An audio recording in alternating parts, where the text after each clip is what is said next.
My name's Nemesia and I'm a Learning and Development Officer. A Learning and Development Officer is a trainer, but not just a trainer, they're more concerned with the development of the people. When people have actually had their, what we call appraisals, so when they're appraised by their managers, there'll be an area where training's set out. And so what we do is collate all that information and then we make sure that people get the training that they need. I think what I enjoy about my job the most is the people satisfaction. At the end of a course or when someone's passed an exam, when you've spent all those sort of man hours helping them through, is, you know, when they come up to you and just say thank you. I'd always wanted to be a primary school teacher, I think from the age of 11, as soon as I went to my new school, right the way through to about 2 weeks before I left. When I was younger, I didn't have a lot of time to have a lot of dreams. I was a sports person, so that took up a lot of my time. And career-wise, I wasn't really thinking about that. I was just focusing from competition to competition that I was involved in. I was a gymnast when I was younger. Competed on the floor area, beam area, asymmetric bars and the vault. I decided to give it up.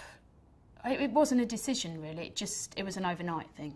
It was just something that I just woke up the next morning and thought, I don't want to do this anymore. When I used to do gymnastics, it was tougher. It was tougher then, and basically if I did something wrong, then I was told off for it. I was perhaps hit for it as well. It's just the way it was. In hindsight, if I thought about it, I should have left where I was and gone elsewhere. But when you're 12 and you don't think like that, and you think, no, I'm going to run away from it, so I stopped doing it.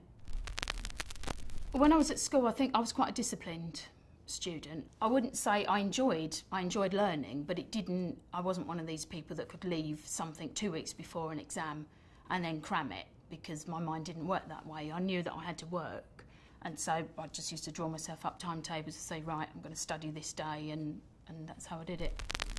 I didn't stay on and do A-levels. I think I just got to the point where I thought, you know, I've actually had enough now of studying. I want to go and do something. I want to go and get a job. At the time, it was banking and insurance, which were the leading market roles. Where I lived, we had quite a large insurance company, so I telephoned them, and I think just by luck, the director was in, and they put me through to the director. So I had a chat with the director, and he just said, come in and see me. So I went in to see him that afternoon, and I came away with a job. It was a trainee claims handler. They called it trainee claims handler, for an insurance company that did all aspects of insurance, basically. I've achieved what I looked for when I was a lot younger. I wanted to be a team leader role, I wanted to be a senior role, to be taken seriously. I wanted to achieve my exams in insurance, and I did that. And I did it actually very quickly. I didn't realise, and it was only by chance I fell into these particular roles. I just happened to be the right person at the right time. I suppose future hopes, it's an awkward one. I am target driven, but not so far in advance, because next week something could change, which sends your direction somewhere completely different. I mean, I'm not interested in aspiring to be a manager or director or anything like that. It's more personal development, I'd say, and helping others develop. I think what's important for me is job satisfaction. It's not necessarily meeting targets that people have set for me. It's probably my own targets that I set. You know, it's not about 9 to 5, come in, do my job, go home. It's about what can I do during that day that motivates me, really.